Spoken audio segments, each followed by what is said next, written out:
Welcome to icon India 2025కి సంబంధించి మీరు ఏ ఉద్యోగం కోసం ప్రిపేర్ అవుతున్నా కామన్గా ప్రిపేర్ అవ్వాల్సినటువంటి సబ్జెక్ట్ మోడర్న్ హిస్టరీ.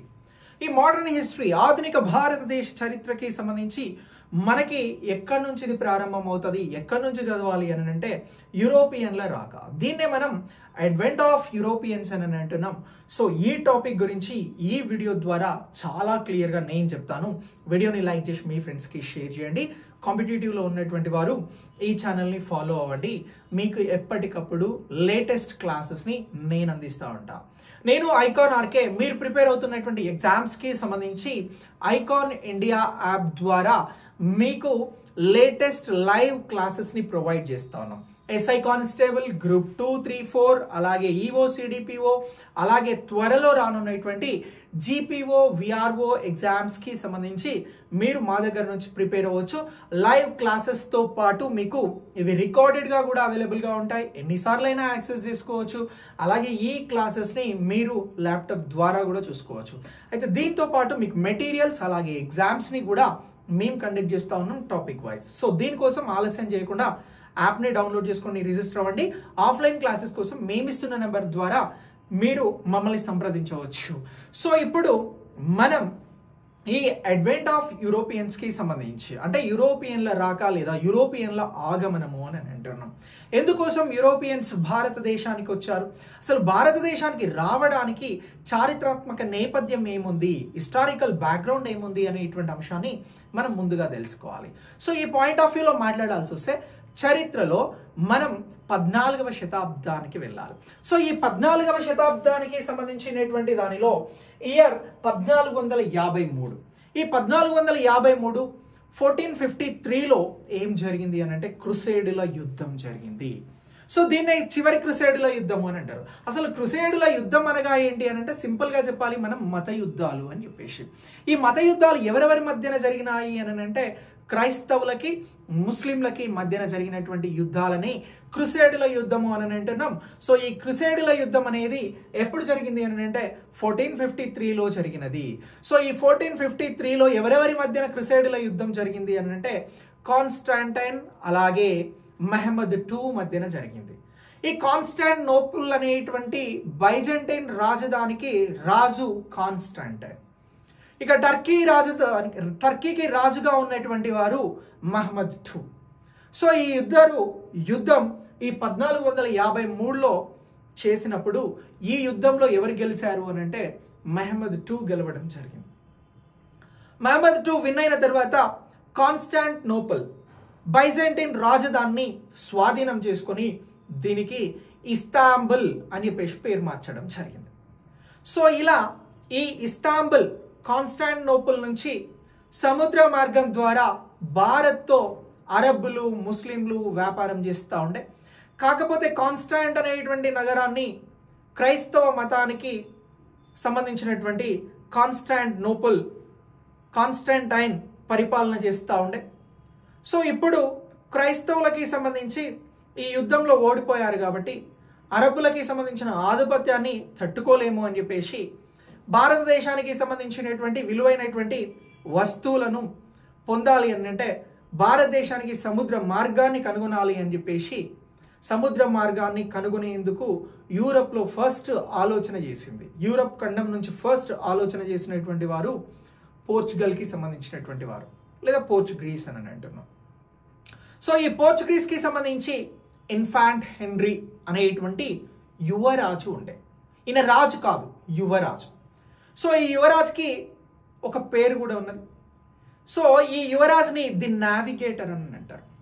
ఎందుకు నావిగేటర్ అని అంటారు అని అంటే యువరాజుకి చాలా ఇంట్రెస్ట్, సముద్రానికి సంబంధించినటువంటి అన్వేషణ చేస్తూ కొత్త కొత్త రాజ్యాలను కనుగొనాలి, ముఖ్యంగా భారతదేశాన్ని కనుగొనాలి అనేటువంటి ఉద్దేశంతో ఈయన ఒక నావిక పాఠశాలను ప్రారంభించడం జరిగింది. సో ఇలా ఈ పోర్చుగల్ ప్రాంతంలో సాగ్రెస్ అనేటువంటి ప్రాంతంలో ఈ పాఠశాలను ప్రారంభించి ఎవరైతే నావికా దళాలకి సంబంధించి నౌకాయానానికి సంబంధించి ఇంట్రెస్టెడ్గా ఉన్నటువంటి వారు ఉన్నారో వారందరినీ కూడా ఈ హెన్రీ అనేటువంటి యువరాజు ఎడ్యుకేట్ చేయడం జరిగింది. సో ఈ యువరాజ్కి ఫాదర్ ఉంటాడు, ఆయనే జాన్ 1. ఈయన కలిసి సో మన పోర్చుగల్ రాజ్యం నుంచి దీన్ని స్థాపించి ముందుకెళ్తే ఈ పాఠశాల ద్వారా ఫ్యూచర్లో మనకి గొప్ప గొప్ప అన్వేషకులు లభిస్తారు అని చెప్పేసి ప్లాన్ చేసిండు. సో ఇలా ప్లాన్ చేసినాక ఈ ప్లాన్ సక్సెస్ అయ్యి చాలామంది అందులో చదువుకొని నౌకాయానాలకి సిద్ధమయ్యారు. ఇలా మొట్టమొదటిసారి భారతదేశానికి రూట్ను కనుక్కుంటాను, సముద్ర మార్గాన్ని కనుక్కుంటాను, సముద్రాన్ని అన్వేషిస్తూ వెళ్తాను అని చెప్పేసి ఎవరు ముందుకు వచ్చారు అని అంటే బార్తిలోమ్యూ డయాస్ అనేటువంటి అతను ముందుకు రావడం జరిగింది. సో ఈయనకి ఎవరు హెల్ప్ చేశారు అని అంటే ఈయనకి జాన్ 2 అనేటువంటి రాజు హెల్ప్ చేసి, పో నువ్వు వెళ్ళి భారతదేశానికి సముద్ర మార్గంను కనుగొని వచ్చేయని అంటే ఆఫ్రికా తీరం వెంబడి యూరప్ పోర్చుగల్ నుంచి బయలుదేరి ఆఫ్రికా తీరం వెంబడి ప్రయాణిస్తూ ఈ డయాస్ బార్తిలోమ్యూ డయాస్ గారు ఆఫ్రికా తీరంలో ఉన్నటువంటి ప్రాంతానికి చేరుకొని, సో అక్కడ తుఫాన్లు అవన్నీ ఎక్కువ ఉంటే ఈ స్ట్రోమ్స్ని మనం దాటి ముందుకు వెళ్ళలేము అని చెప్పేసి కేప్ ఆఫ్ స్ట్రోమ్స్ అని చెప్పేసి ఆఫ్రికా తీరానికి పేరు పెట్టేసి జాన్ 2 దగ్గరికి వెళ్ళి, అయ్యా భారత్కి అయితే మార్గాన్ని కనుగొనడానికి అవకాశాలు ఉన్నాయి, కానీ మేము వెళ్ళేటువంటి ప్రయాణంలో చాలా ఇబ్బందులు ఎదురైనాయి, ఆఫ్రికా తీరంలో విపరీతమైనటువంటి తుఫాన్లు వచ్చినాయి, సో అందుకోసం మేము వెళ్ళలేకపోయినాము అని చెప్పేసి ఆఫ్రికా ఖండానికి సంబంధించి చివరి ప్రాంతంలో ఉండేటువంటి క్రిందన కనబడేటువంటి ప్రాంతానికి కేప్ ఆఫ్ గుడ్ హోప్ లేదా తుఫాన్ల ఆగ్రం, కేప్ ఆఫ్ స్ట్రోమ్స్ అని చెప్పేసి పేరును పెట్టి ఆయన ప్రయాణాన్ని విరమించుకుంటాడు. సో ఇలా భారతదేశానికి మార్గం కనుగొనేందుకు అవకాశం ఉన్నది అని చెప్పినటువంటి అంశాన్ని జాన్ 2 హ్యాపీగా ఫీల్ అయ్యి, రాజు జాన్ 2 హ్యాపీగా ఫీల్ అయ్యి మరి ఎలా ఇప్పుడు ప్రయాణాన్ని కనుగొనేది అని ఎదురు చూస్తున్నప్పుడు క్రిస్టోఫర్ కొలంబస్ వస్తారు రాజు దగ్గరికి. వచ్చి క్రిస్టోఫర్ కొలంబస్ గారు భారతదేశానికి బార్తిలోమ్యూ డయాస్ గారు ప్రయాణం ప్రారంభించారు కదా, ఆ ప్రయాణం సక్సెస్ కాలేదు కదా, నేను 100% సక్సెస్ చేసుకొని వస్తా, నన్ను నమ్మండి అని అన్నాడు. సో అప్పుడు ఈ క్రిస్టోఫర్ కొలంబస్కి పర్మిషన్స్ ఇచ్చి జాన్ 2 గారు ఏం చేస్తారు అని అంటే, చలో మీరు మార్గాన్ని కనుగొనండి భారతదేశానికి అని అంటే, ఇప్పుడు ఈ పోర్చుగల్ నుంచి ప్రయాణం ప్రారంభించినటువంటి క్రిస్టోఫర్ కొలంబస్ గారు అక్కడి నుంచి తూర్పు వైపు రాకుండా పశ్చిమం వైపు వెళ్ళిపోయి కొన్ని దీవులను కనుకొని ఆ దీవులలో ఉన్నటువంటి వారిని మీరు ఇండియన్సే కదా అని అడుగుతాడు. అప్పుడు ఓకే, నేను వెస్ట్ సైడ్ వచ్చిన ఇండియాని కనుక్కున్నా, బట్ నేను ఈస్ట్కి వెళ్ళకున్నా వెస్ట్లో ఉన్నటువంటి ప్రాంతమే ఇండియా అని చెప్పేసి ఇండియా కనుక్కున్నా, దీన్ని వెస్ట్ ఇండీస్ అని అంటున్నాము అని చెప్పేసి ఒక పేరును పెట్టిండు ఆ దీవులకి, అదే కాస్త ఇప్పుడున్నటువంటి వెస్ట్ ఇండీస్. ఇదే విషయం వచ్చి రాజుకి చెప్తే రాజుగారు ఏం చేస్తాడు అని అంటే, క్రిస్టోఫర్ కొలంబస్ గారు చెప్తున్నది నిజమా, అయితే భారతదేశం ఎలా ఉంది, అక్కడ ఉన్నటువంటి పరిస్థితులు ఏంటి పరిశీలించండి అని చెప్పేసి అమెరిగో వెస్పూజీని పంపిస్తాడు. ఈ అమెరిగో వెస్పూజీ కొలంబస్ ఇచ్చినటువంటి మ్యాప్ని తీసుకొని అదే దిశగా ప్రయాణం చేసి వెళ్తే అక్కడ ఉన్నది ఇండియన్స్ కాదు, సో ఇది అంతా కూడా ఒక కొత్త కాంటినెంట్, కొత్త ఖండము అని చెప్పేసి చెప్తాడు.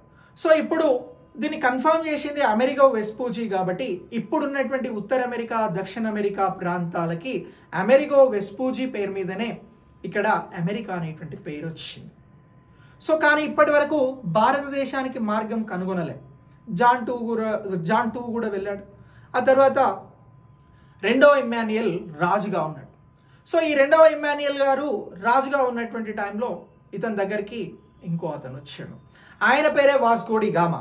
సో సార్, ఇప్పటికీ ముగ్గురు కూడా భారతదేశానికి మార్గాన్ని కనుగొనలేకపోయారు, నేను కనుక్కుంటా, నాకు మీరు పర్మిషన్ ఇవ్వండి, నా పేరు వాస్కో డి గామా అని చెప్పేసి అన్నాడు. సో ఈ కాన్ఫిడెన్స్ చూసి ఈ వ్యక్తి ఏదో సాధించేటట్టు ఉన్నాడు అని చెప్పేసి ఎవరికి అని అంటే అవకాశం వాస్కో డి గామాకి రెండో ఇమ్మాన్యుయల్ గారు ఇస్తాడు.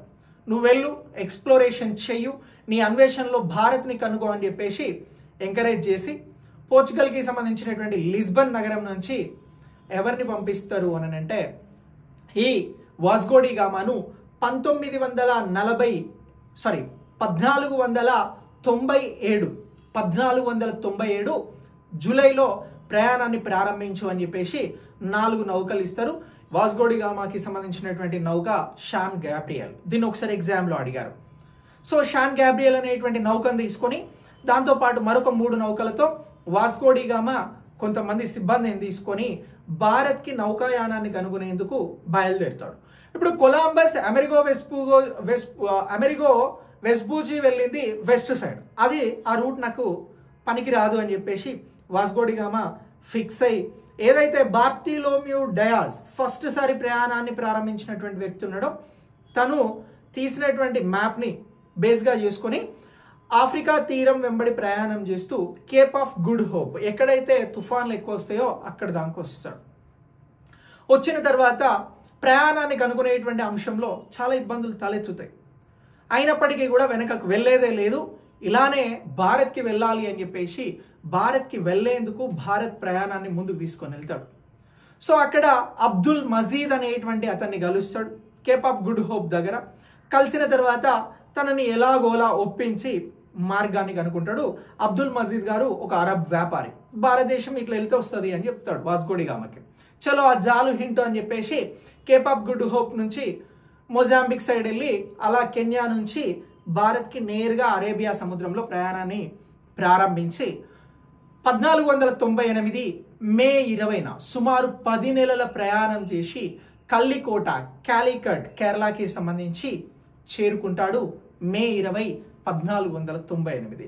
ఇలా వాస్కో డి గామా కాలికట్కి రాగానే వాస్కో డి గామాకి సంబంధించి అక్కడ ఎవరు ఏ రాజు ఆధ్వర్యంలో తను కాలికోటకి సంబంధించి కాలికట్కి సంబంధించినటువంటి ప్రాంతంలో అడుగు పెడతారు అని అంటే జామేరిన్ రాజు. ఇతన్నే సముద్రిక అని కూడా అంటారు. సో ఇలా ఈ రాజు మను విక్రమ వర్మ అని కూడా అంటారు. ఈయన 3 పేర్లు ఉంటాయి, జామేరిన్, రాజా మను విక్రమ వర్మ, సముద్రిక, ఎలా పిలిచినా కూడా అదే రాజు. సో ఆ రాజు దగ్గరకు వచ్చిన తర్వాత ఆ రాజు వాస్కో డి గామా తోటి మాట్లాడి చాలా గిఫ్ట్లు ఇచ్చి, సో ఇవి తీసుకొని మళ్ళీ మీ దేశం వెళ్ళిపో, ఎక్కడి నుంచి వచ్చినావో అక్కడికి వెళ్ళిపో అని అంటే, ఇప్పుడు సముద్రయానాన్ని కనుక్కున్నాడు కాబట్టి అదంతా మ్యాపింగ్ చేసుకుంటూ మళ్ళీ తిరిగి ఎక్కడికి వెళ్తాడు అని అంటే ఈ పోర్చుగల్కి వెళ్ళిపోతాడు వాస్కో డి గామా. ఇలా వెళ్ళి ఇక్కడ ఉన్నటువంటి జామేరిన్ రాజు ఇచ్చినటువంటి వస్తువులను అమ్మితే అక్కడ ఒక 60% లాభం వస్తుంది. అలాగే అక్కడ ఉన్నటువంటి రాజు 2వ ఇమ్మాన్యుయల్ కూడా బాగా అప్రిషియేట్ చేస్తాడు. సో హ్యాపీగా ఫీల్ అవుతాడు, మొత్తానికి సక్సెస్ చేసినావు, సో భారతదేశానికి నువ్వు సముద్ర మార్గాన్ని కనుక్కున్నావు, నువ్వు చరిత్రలో నిలబడతావు అని చెప్పేసి వాస్కో డి గామాకి చెప్తే నిజంగానే చరిత్రలో నిలబడ్డాడు. మొట్టమొదటిసారి యూరప్ ప్రాంతం నుంచి భారతదేశానికి సముద్రయానాన్ని కనుక్కున్నటువంటి వారిని మనం ఎవరిని గుర్తిస్తాము అని అంటే వాస్కో డి గామా. కానీ ఇలా దారిని కనుక్కోవచ్చు అని చెప్పేసి బలపరిచినటువంటి నావికుడు ఎవరు అని అంటే బార్టిలోమ్యూ డయాస్. సో ఇలా ఇగో వీరిని మనం గుర్తుంచుకోవాల్సి ఉంటుంది. మళ్ళీ తిరిగి 1502 అంటే తిరిగి వెళ్ళిన తర్వాత మళ్ళీ ఒక 2 సంవత్సరాలకి మళ్ళీ తిరిగి ప్రయాణాన్ని పోర్చుగల్ నుంచి భారత్కి ప్రారంభిస్తాడు వాస్కో డి గామా. ఇలా 1502లో వాస్కో డి గామా ఒక 120 నౌకలతో 1500 సిబ్బందితో ప్రయాణం ప్రారంభించి భారత్కు వస్తూ ఉంటాడు. వాస్కో డి గామా షిప్ల పైన నౌకల పైన అరబ్బులు దాడి చేస్తే మిరీ నౌకా ఘటనలో 300 మందిని వాస్కో డి గామాకి సంబంధించినటువంటి వారు చంపేస్తారు. సో ఇలా అరబ్బుల పైన ఆధిపత్యాన్ని చెలాయిస్తూ వాస్కో డి గామా రెండోసారి కూడా భారతదేశానికి వస్తాడు. ఇలా భారతదేశం ద్వారా వ్యాపారాన్ని నిర్వహిస్తూ భారతదేశంలోనే వాస్కో డి గామా 1524 డిసెంబర్ 24న చనిపోతారు. సో ఇలా చనిపోయినటువంటి వాస్కో డి గామా సమాధి అనేది భారతదేశంలో కేరళ కొచ్చిలో ఉంది అనేటువంటి అంశాన్ని మనం ఎగ్జామినేషన్ పాయింట్ ఆఫ్ వ్యూలో గుర్తించాల్సి ఉంటుంది. సో ఈ టాపిక్లో మనం చాలామంది రాజుల గురించి, చాలామంది నావిగేటర్స్ గురించి మాట్లాడినాం. ప్రధానంగా 4 నావిగేటర్ల నుంచి మాట్లాడినాం. 1 Bartolomeu Dias, 2 Christopher Columbus, 3 Amerigo Vespucci, 4 Vasco D Gama. So ఇలా ఈ 4 గురించి గుర్తుంచుకోవాలి. భారతదేశానికి ఏ విధంగా మార్గం కనుక్కున్నారు అనేటువంటి అంశంలో ఈ వీడియో ద్వారా స్పష్టత వచ్చింది. సో ఇలా ఈ అన్ని అంశాలను గుర్తుంచుకున్నట్లయితే మీకు యూరప్ నుంచి భారతదేశానికి నౌకాయానాన్ని కనుగొన్నటువంటి అంశంలో క్లారిటీ ఉంటుంది. అలాగే కనుగొనడానికి ముందు చరిత్రలో 1453లో ఏం జరిగింది అని అంటే యుద్ధం జరిగింది, క్రుసైడ్ల యుద్ధం. అది మత యుద్ధం. సో దాని ద్వారానే యూరప్ వారికి ఇలా సముద్ర యానాన్ని కనుగొనాల్సినటువంటి అవసరం భారతదేశంతో ఏర్పడింది. అందుకోసం అన్వేషించి సో ఆ యుద్ధం తర్వాత ఒక 50 సంవత్సరాలకి రూట్ని కనుగొనడం జరిగింది అనేటువంటి అంశాన్ని మనం స్పష్టత కలిగి ఉండాలి. సో నేను చెప్పినటువంటి ఈ అంశాల నుంచి ప్రీవియస్ ఎగ్జామ్స్లలో చాలా బిట్స్ అడగడం జరిగింది. సో వీటిని మీరు బాగా ప్రిపేర్ అవ్వండి. నెక్స్ట్ మీ ఎగ్జామ్స్కి ఇవి ఎంతగానో ఉపయోగపడతాయి. ఇలాంటి క్లాసెస్ కోసం మీరు ఐకాన్ ఇండియా యాప్ని డౌన్లోడ్ చేసి మీరు వీడియోస్ని ఫాలో అవ్వండి. ఓకే, సో వీడియో నచ్చినట్లయితే లైక్ చేసి మీ ఫ్రెండ్స్కి షేర్ చేయండి. Thanks for watching.